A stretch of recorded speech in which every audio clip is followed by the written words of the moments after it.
Assalamualaikum warahmatullahi wabarakatuh. Perkenalkan, saya Emma Damayanti. Saya adalah salah satu guru di SMP Negeri 2 Cililin.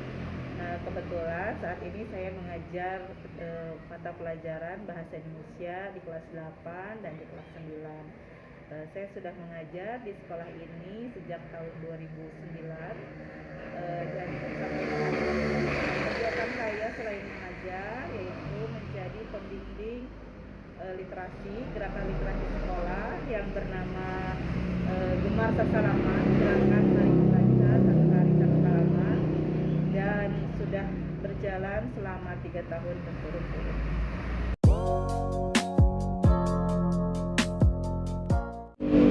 SMP Negeri 2 Cililin saat ini dikepalai oleh Bapak Haji Jumardi SPD NPD. Beliau sudah menjabat selama 4 tahun. Dan kemudian jumlah guru yang ada di SMP Negeri 2 Cililin sekitar 32 guru yang terdiri dari 16 PNS ya, dan sisanya guru yang masih honorer.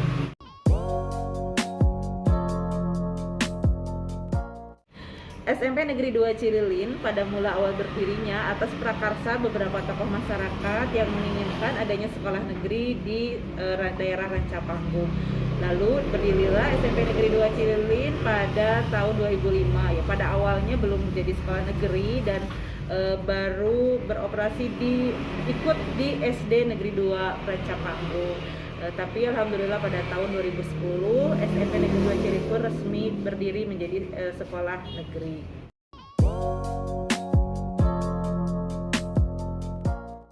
Ya, sejauh ini pembelajaran di SMP Negeri 2 Cililin berjalan dengan lancar ya. Kemudian kemarin kan kendalanya ada masa pandemi di mana siswa terbiasa belajar di rumah secara daring.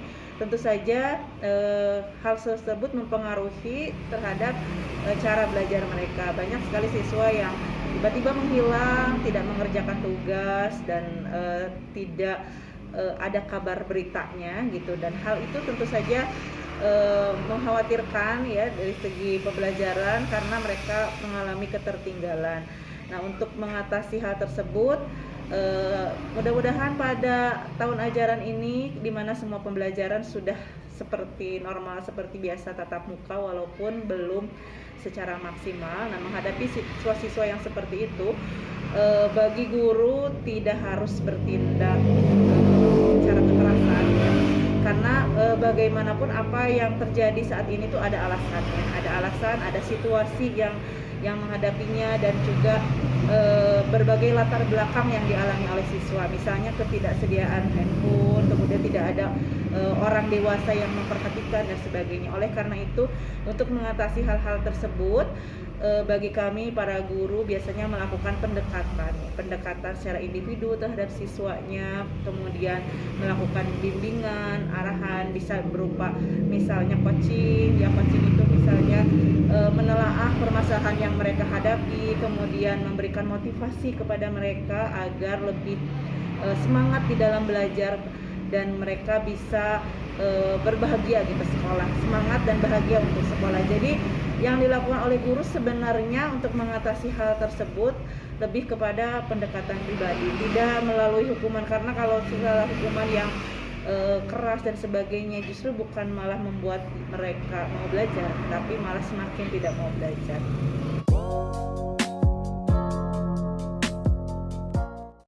Menurut saya hal-hal yang harus ditanamkan pada anak secara sejak dini gitu ya, yaitu sikap dan karakter yang positif, yang baik. Jadi pembiasaan hal positif di dalam diri mereka, ya misalnya sopan santun, kemudian kebiasaan misalnya bangun pagi, kebiasaan melakukan aktivitas secara disiplin, mereka melakukan hal-hal secara mandiri. Itu hal-hal yang memang harus dilakukan pada anak sejak dini atau pembiasaan.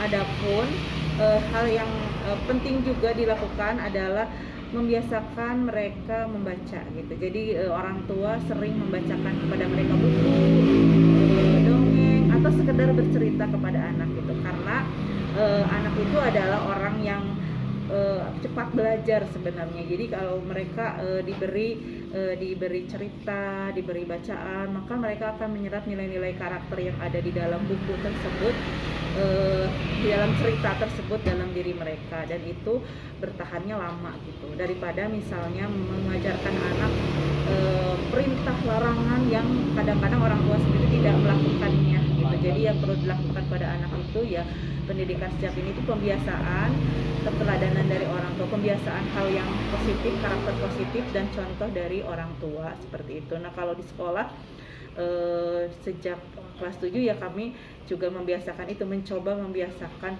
pembiasaan baik, misalnya diawali dengan misalnya saat belajar berdoa terlebih dahulu, datang tepat waktu, disiplin dari segi berpakaian dan sebagainya. Kemudian juga pembiasaan membaca atau literasi di sekolah.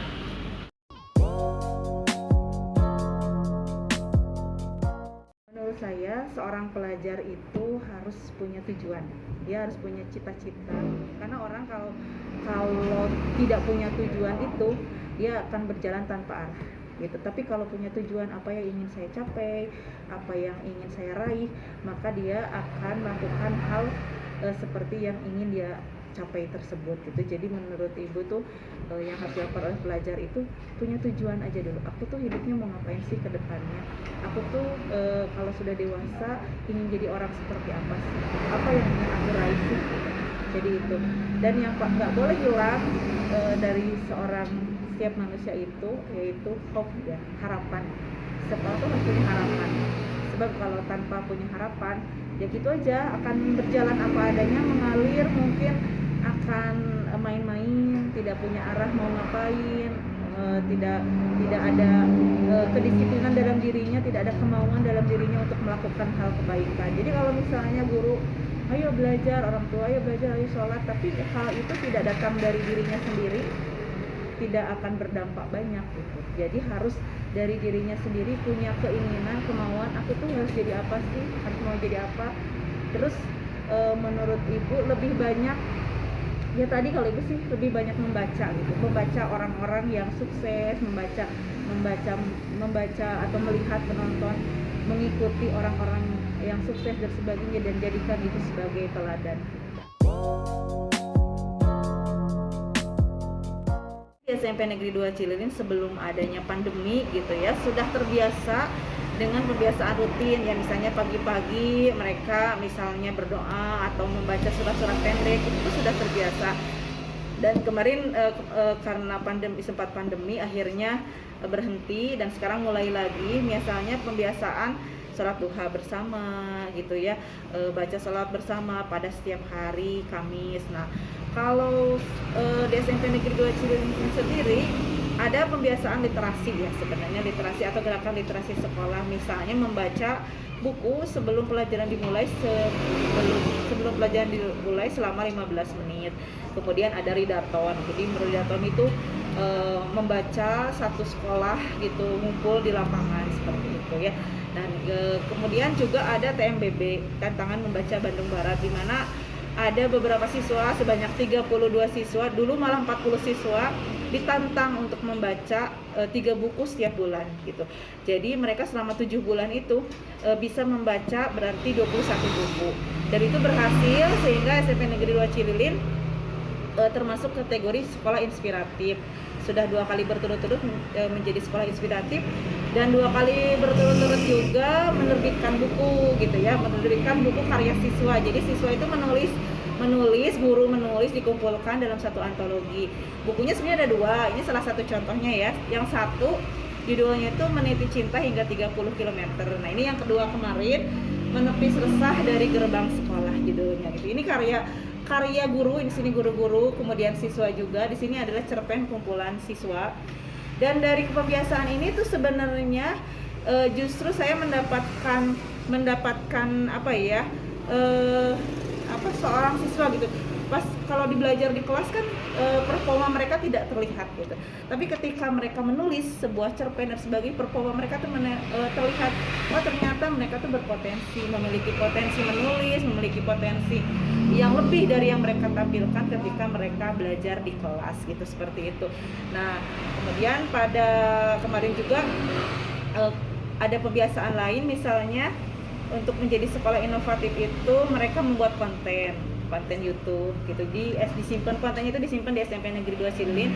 Kemarin itu mereka membuat misalnya tentang kampanye tentang tindakan bullying gitu ya, tidak boleh melakukan tindakan bullying, kemudian juga kampanye supaya rajin membaca dan sebagainya. Hal-hal semacam itu menurut Ibu sangat positif karena dari pembiasaan itulah akan muncul potensi siswa yang sebenarnya. Dan akhirnya karena tantangan itu kemarin sekolah kami juga mendapatkan predikat sekolah inovatif karena membuat konten-konten atau karya kreatif di media sosial.